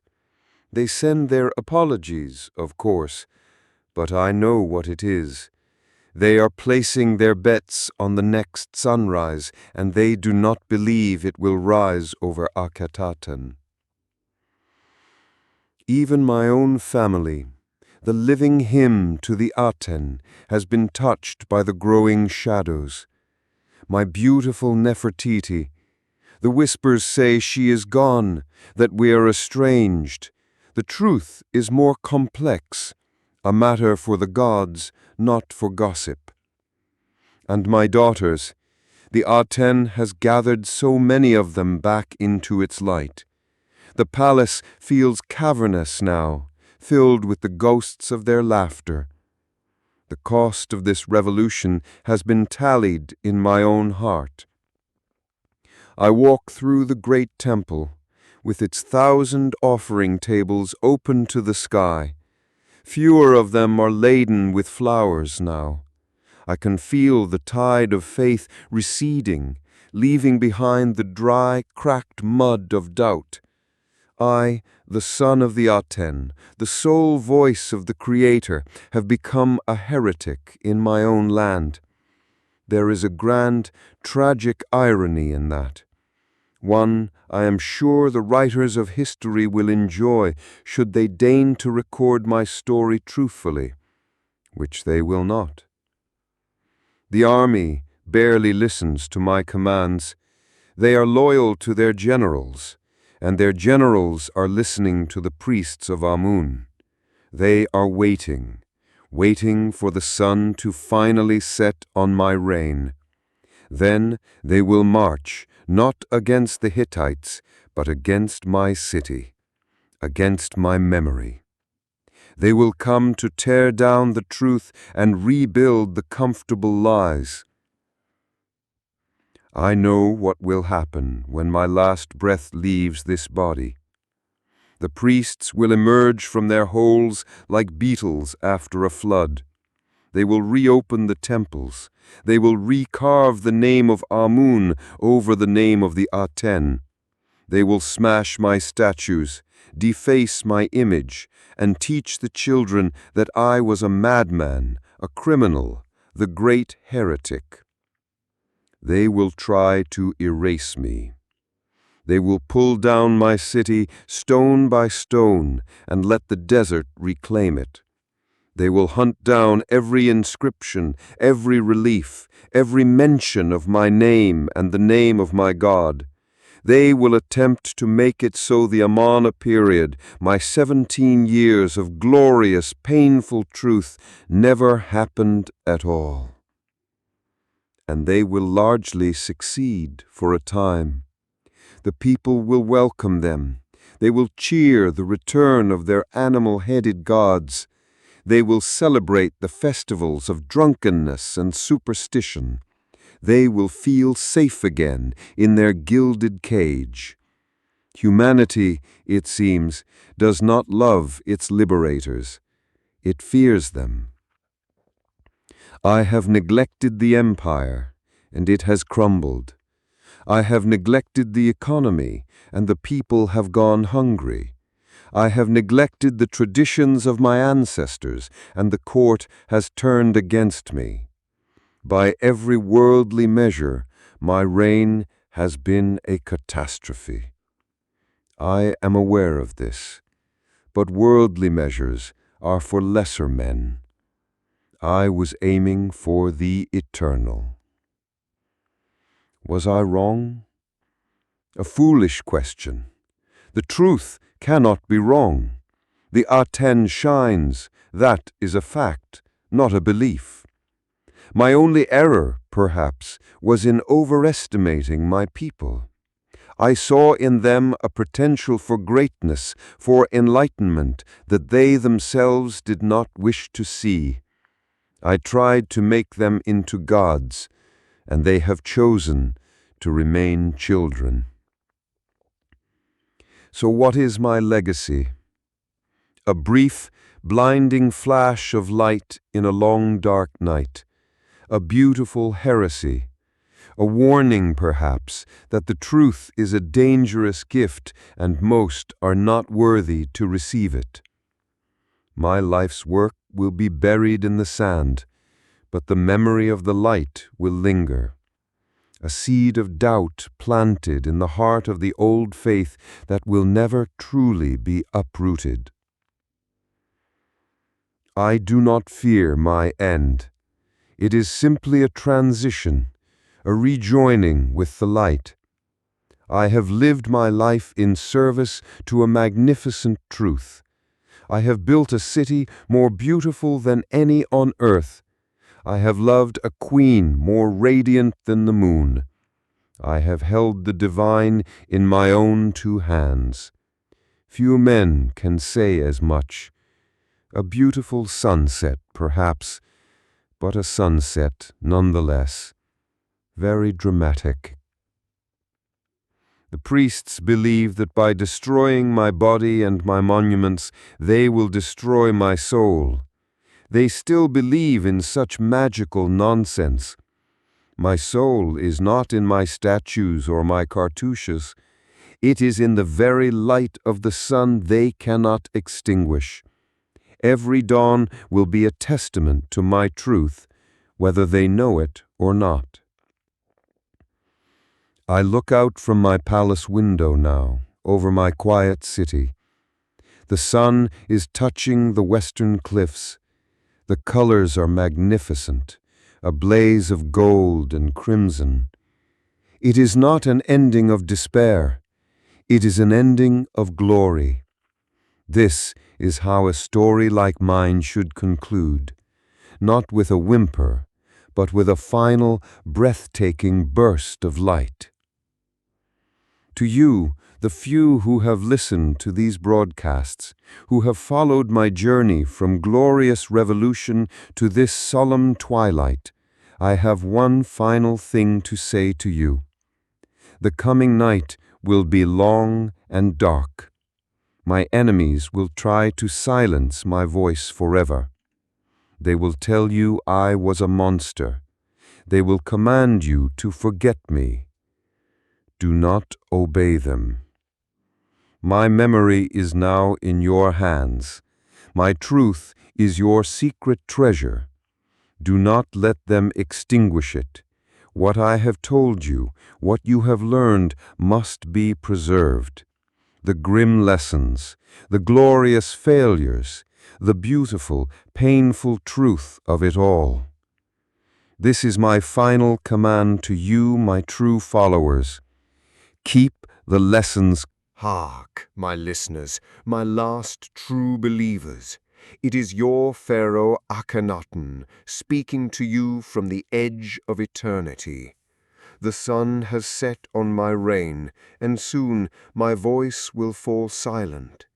But before it does, I wish to share with you a vision, a prophecy.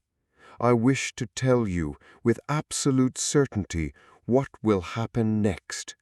I wish to detail the grand, pathetic, and ultimately futile plan to erase me from history.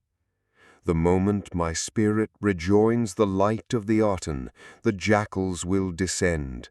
The priests of Amun, their faces masks of pious sorrow, will scurry from their holes. Their first act will be to declare my entire life's work a heresy, a temporary madness that afflicted the land. They will perform grand purification rituals at Thebes, washing away the stain of my truth with the murky waters of their old deceptions. Then they will come for my city, my beautiful Akhenaten. They will declare it a cursed place. They will force its people to abandon it, to return to the crowded, spiritually bankrupt cities of the past. The palaces will be stripped of their treasures, the temples of their fittings, and then they will begin the dismantlement. Stone by stone, they will tear down the horizon of the Aten. It is easier to destroy a dream than to understand it. The very bricks of my city will be repurposed. They will use the talatat blocks from my temples to construct pylons for their god Amun. Imagine the bitter irony. The stones that once echoed with hymns to the living sun will be used to construct dark, airless halls for a hidden god. It is a level of petty vengeance that is almost admirable in its thoroughness. They will not just bury my city, they will cannibalize it. And then the true work will begin, the damnatio memoriae, the damnation of memory, a nationwide campaign to remove any trace that I, Akhenaten, ever existed. They will send out armies of masons and scribes, the same men who once carved my image, and they will give them a new, holy task: find the heretic and wipe him from the stone. They will try to erase me, my name, my city, my great truth. On temple walls, on stelae, on statues, even on the smallest of scarabs, my cartouche will be hacked out. My face will be chiseled into a featureless blank. My every image will be mutilated, ground into dust. They will try to create a void, a hole in the fabric of history where I once stood.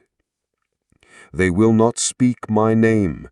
In the official king lists, the 17 years of my reign will simply vanish. History will leap from my father, Amenhotep III, to my successors, as if I were nothing but a gap, an inconvenient pause. In their records, they will refer to me only as the enemy of Akhenaten, or that criminal. They will make me a bogeyman, a cautionary tale whispered to frightened children. They will do this because they are afraid. They are not merely angry, they are terrified. My reign proved that the entire edifice of their power was a lie. It proved that one man, armed with the truth, could bring their whole corrupt system to its knees. They are not just erasing a king, they are trying to erase an idea, the idea that you do not need them to find God. And what of my son, the boy you know as Tutankhamun? They will pluck him from Akhenaten, a child king, and he will become their greatest tool. He was born Tutankhaten, the living image of the Aten. They will force him to change his name to Tutankhamun, the living image of Amun. His very identity will be their first and most public act of restoration. He will be their puppet, a sad boy king used to legitimize their counter-revolution. He will be made to issue decrees, written by the priests, repudiating all my works. He will claim that he has restored order and pacified the gods. He will take credit for rebuilding the temples I defunded. He will become the face of their victory, and he will rule in my shadow, forever doing the bidding of the men who despised his father. It is a cruel fate, but one that the politics of fear demands. The art, my beautiful, truthful art, will be an abomination to them. They will smash the statues with their elongated heads and rounded bellies. They will plaster over the reliefs of my family. They will return to the old, rigid, lifeless forms. They will decree that pharaohs must once again be depicted as emotionless, perfect beings, not as real, living husbands and fathers. The honesty will be replaced by the old, heroic lies. They will teach a new generation that the Amarna period was a time of chaos, famine, and foreign humiliation, and they will not be entirely wrong, but they will omit the reason. They will not say that it was the price of a spiritual rebirth. They will present it as the simple consequence of angering the hippo goddess or the crocodile god. It is a much simpler narrative and much more effective.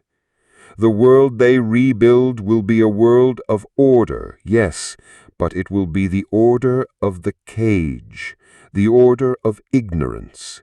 They will restore the divine balance by putting the people back in their place, fearful, dependent, and obedient.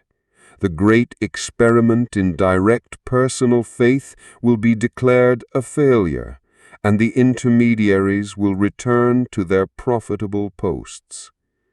But here is the final delicious irony. Their very effort to erase me will become my most enduring monument. By creating such a conspicuous void, by hacking away at the stone with such frantic, desperate energy, they will leave behind a puzzle, a mystery that will gnaw at the minds of future generations. They will try to silence my voice forever. A vain hope, would you say? Nothing is more eternal than a good, solid conspiracy. The sheer scale of their erasure will scream my name more loudly than any intact inscription ever could. People in a distant, unforeseen future will look at the mutilated carvings and ask, who was this man? What did he do that frightened them so much? Their hatred will carve my legacy. Their fear will be the torch that illuminates my memory. They think they are burying me, but they are planting a seed of curiosity that will one day sprout and break through the stony soil of their lies. They cannot win. The truth, like the Aten, may be hidden by the night, but it always rises again. My story will become a legend. The heretic king who declared there was only one God, the dreamer who built a city in the desert, the man who dared to show his people the truth, whether they wanted to see it or not. The more they try to erase the facts, the more powerful the legend will become. So let them have their victory. Let them enjoy their restoration. Let them plaster over my face and tear down my city. It is the hollow triumph of frightened men. It will not last. And you who have listened to this final broadcast, you are now part of the conspiracy they did not foresee. You are the keepers of the memory. You are the living archive. Their scribes can scratch out my name from stone, but they cannot scratch it from your minds. They will create a conspiracy of silence. I am asking you to join my conspiracy of remembrance. Keep my story alive. Tell it to your children. Whisper my name in the darkness they create. For in doing so, you keep a light of the Aten burning, a single candle in a world they wish to plunge back into night. If you are still processing this monumental erasure, if the audacity of their plan both horrifies and fascinates you, then you must enlist in this. The static is growing louder now, is it not? A sound like a billion grains of sand whispering at once. It is the sound of the desert coming to reclaim its own. And beneath it, do you hear that? A low, rhythmic drone. The chanting from the old temples seeping back into the world like a flood. My broadcast signal weakens.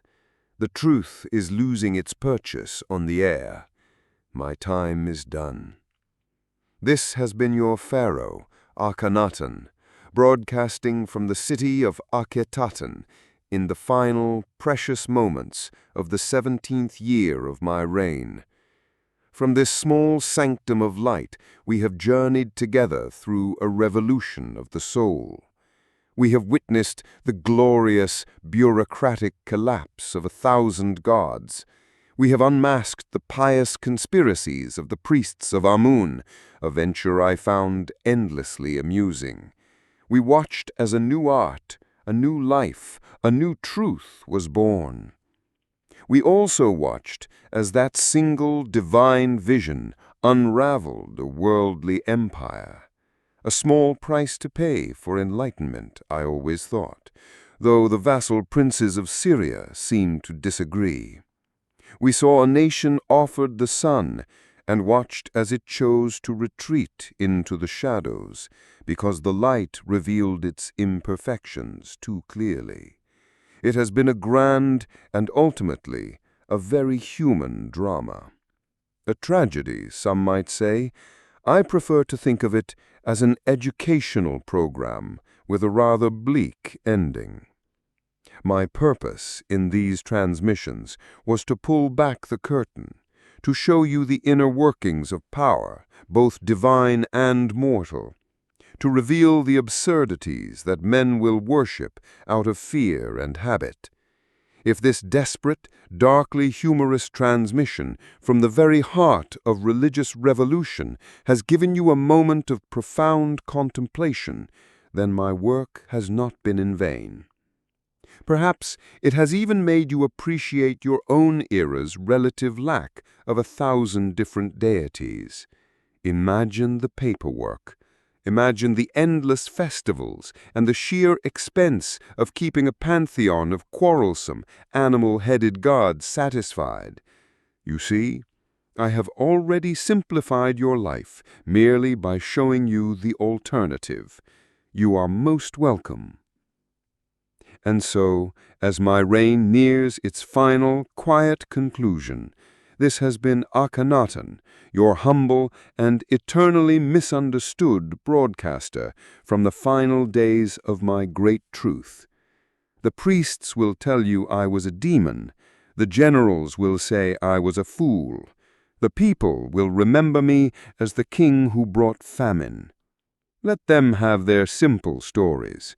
You, my listeners, know the complex, beautiful, and terrible truth. Keep that truth alive. That is your charge now. Keep listening to the static between the official histories. Keep questioning the comforting lies you are told. And for the sake of all that is true and singular, keep that subscribe button pressed. Let it be a monument to this heresy, a silent testament that someone, somewhere, heard my voice and understood. It is the only legacy I have left. Because even when history tries to erase a voice, some truths, like the sun, find a way to break through. They may be buried for 1,000 years, but they will not be silenced forever. My words are now seeds scattered on the wind of this final broadcast. Perhaps one will find fertile ground. Until the next broadcast, from a memory perhaps, may the Aten warm your heart.